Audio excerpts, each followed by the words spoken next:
Last time we established what I thought were the best movies that 2014 had to offer. I'd say it was a pretty good year, but man, were there some stinkers. This time round, I'm not so much setting any real rules, as much as I am just putting it out there to all of you that I consider the type of movie worthy of getting ranked towards the top of a worst of list to be ones that should have been better than the way in which they turned out, or were insulting in some shape or form. No one thought films like Blended, Mrs. Brown's Boys, The Movie, or Ride Along would be good, so their being bad doesn't affect the movie world in any important way, and making a video about just them would be kinda boring. That's not to say, however, that you won't find one or two flicks like that on this list. You might also find me saying things which may contradict views I've expressed in previous videos. Well, things develop and so do opinions. See also, Days of Future Past only appearing as a runner-up for Best of the Year when I had once apparently claimed in a podcast or something that it was in my top 5. It's just human nature for stuff like that to change. No runner-ups this time, we're just gonna dive straight in. Number 10. Jack Ryan, Shadow Recruit. Here's what happens when corporate Hollywood greenlights a typical brand movie and not one person in the production seems to give a damn about it. See, in a post-9/11 world, you could have convinced me that doing a modern-day adaptation of Jack Ryan was justified, but the way the whole thing plays out shows how utterly directionless it all is. This has no idea what kind of flick it wants to be, no idea how to distinguish itself from the Harrison Ford version, and no idea how to get across to the audience that Ryan is a figure to root for, besides an incredibly rushed opening 10 minutes bullet-pointing his association with fancying himself as an all-American hero. The action is a cliche of shaky cam and uninspired car chases. Chris Pine brings nothing to the table to make the protagonist even kind of interesting, and when thought of as trying to be in the same league as 007 or the Bourne franchise, it pales in comparison. Paramount put this into production with the hopes that it would spawn a series without even trying to make round 1 work, and look what happened. Surprised? I am not. Number 9. Maleficent. I really like the sound of villain-centric movies on a conceptual level. The superhero genre is the big moneymaker in Hollywood right now, and many could argue that in a lot of ways, the antagonist turns out to be the bigger star, because sometimes, fact of the matter is, they're a lot more interesting. When I started hearing about a film in which Angelina Jolie portrays the baddie from Sleeping Beauty, in which she would be the star of the story, I thought, awesome, this was finally going to kick the door open for studios to start making these kind of movies. And after seeing it, I'm still trying to wrap my brain around just how Maleficent even got greenlit. This takes a great, promising concept and completely derails it in execution for the sake of playing things safe. She's not really a bad guy, she's just a misunderstood hero. How goddamn underwhelming is that? Imagine the Deathly Hallows, but instead of fighting, Harry and Voldemort are hugging it out because off-screen they've been buddies the whole time. What a waste of Angelina Jolie as well. This was the role that could finally have elevated her to something new and better. What's worse is that we get one scene where she does play the baddie that we know from the original film, and it's like the director decided to tease us with what could have been. She's superb in this moment and completely steals the show. But then it turns out the character was just being mean out of spite because the king stood her up one time. Yeah, because behind every pissed off woman is a man, am I right folks? It can't make its mind up on who's meant to be good or bad, the third act is an absolute mess, and its finale reveal, which is supposedly meant to seem progressive and timely, gets completely overshadowed by its obvious attempts to rip off Frozen. Number 8. The Expendables 3. I'll say this up front, I hadn't seen any Expendables movies prior to number 3, and I'm kinda glad. I'm not expecting any kind of interesting story or any compelling themes, all I want is 2 hours of classic action stars kicking ass. What did I get? 2 hours of Sylvester Stallone recruiting a bunch of young nobodies, and 10 minutes of the explosive, ridiculous cheeseball spectacle that was promised to me in the trailers. Unfortunately, it was all too little too late. Number 7. That Awkward Moment. Zac Efron, Miles Teller and Michael B. Jordan star in a romantic comedy where every line of dialogue reads as if the producer's 12-year-old daughter wrote the script, with unlikable mean-spirited characters sharing a laugh, a negative portrayal of men's personal views on relationships, and witless comedy. Need I go on? Number 6. Sex Tape. I usually don't have much of an issue with product placement. Look, sometimes the studios need a little extra support to keep the production of the film afloat, and they have to occasionally put a Burger King in the background. It's not that big a deal. In the case of Sex Tape, the comedy, it turns out, didn't stem from its insufferable characters, bad jokes, or poor slapstick gags. It turned out the funniest part of this movie is that they hinged the entire premise on Apple's very system screwing up. That's like lesson 101 on how not to promote your product. Number 5. Transcendence. I feel bad for Wally Pfister. For a moment there, he really looked like he had something, and I'm sure he still does as far as cinematography goes. Too damn bad the screenplay for Transcendence hadn't the faintest idea what it was talking about. Such a great cast, such a promising director, such auspicious ideas, and not a single clue whatsoever.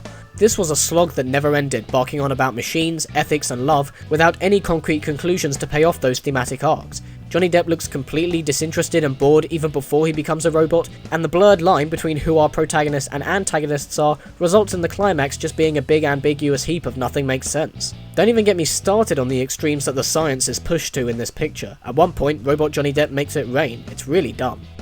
Number 4. A Million Ways to Die in the West. We all knew that something was up when Seth MacFarlane kept appearing on the cinema screen to tell us who he was and why we should care about his new movie. Turns out, it wasn't inviting us to come see it, it was a warning. I still don't know what Seth MacFarlane wanted to do with this picture. Did he want to homage old westerns but with a comedy twist? Did he attract towards the idea of a modern man all too self-aware about the dangerous time in which he was living? Or was this all just to satisfy one man's ego? I don't know. But what I do know is that had it not been for Ted last year, I'd have legitimately thought this was his first ever movie. In a lot of ways, it's an oddity more than a film at all. Where's the rhythm? Where's the pacing? Where's the tone? Having people constantly say the word anal, then cutting to random movie star cameos, and then killing off extras in harsh bloody gore every time the audience starts to lose interest doesn't equate to comedy, it equates to an inability to comprehend what this guy's intentions were. Number 3. RoboCop. The RoboCop remake shouldn't have been bad. It came around at a time where the world had pretty much caught on that most remakes of good movies tend to suck, along with hundreds of examples, and the studios had the ability to notice this and do something about it. Surely the only reason you guys would remake RoboCop is if you had a reason to. And it went and sucked anyway.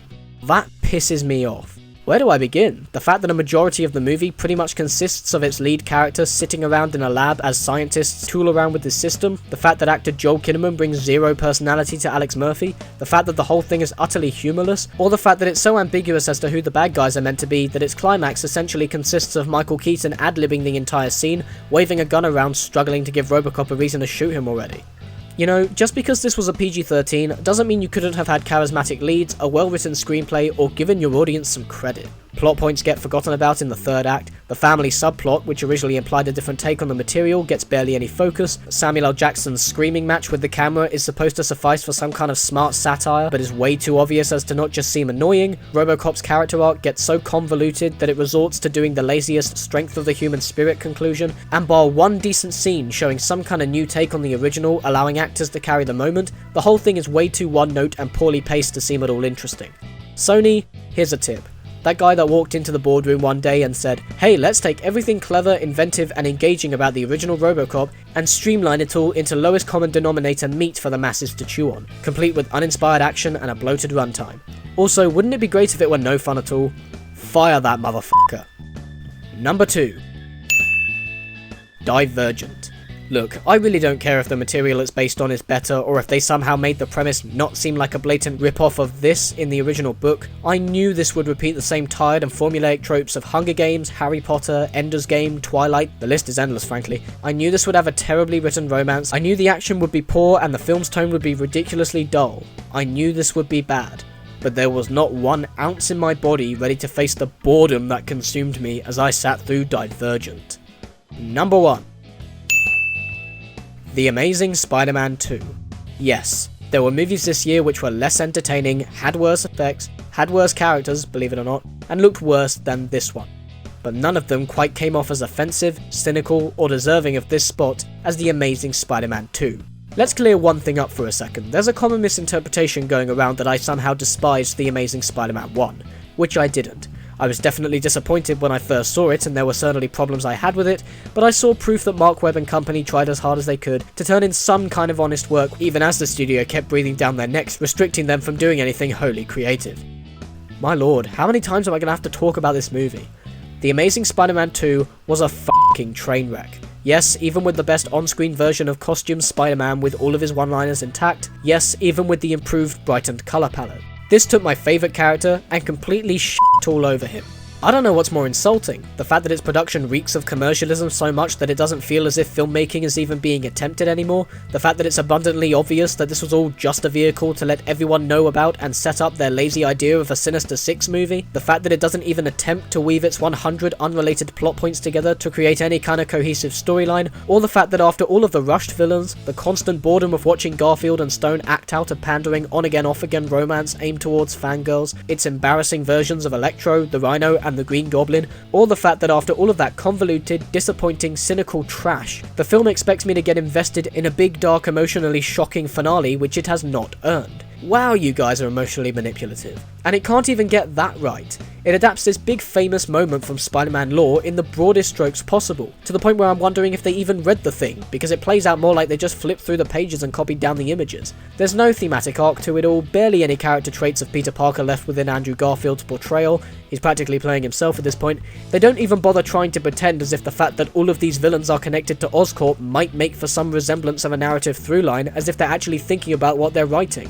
And did Joel Schumacher turn up to direct the scenes with these guys? Why do some actors pretend like they're in a serious film and some actors ham it up completely? This film is so tonally awkward. What's with all of the embarrassingly cartoony, illogical sequences which establish the villain's simplistic one-sentence motivations for wanting to kill Spider-Man? Then top that all off with the fact that the finale, which is finally meant to kick off some kind of character arc for our lead protagonist, gets wrapped up within a 5-minute sequence just to end the movie on a happy note, because God forbid we actually develop our characters naturally, let alone at all. I didn't think I'd see the day when Spider-Man 3 wasn't the worst Spider-Man movie ever made. You want further proof that this was a terrible movie? This has completely ruined Sony's plans for the Spider-Man franchise, to the point where the series may just get canned altogether, meaning no Sinister Six movie. Meaning, wow, you guys wasted a lot of money. Maybe what you should have done is spent it on hiring decent screenwriters. Suffice it to say, guys, I'm tired and I'm sad, because The Amazing Spider-Man 2 is my worst film of 2014. Cheers for watching, guys, and as always, if you like this video, you can subscribe to my channel.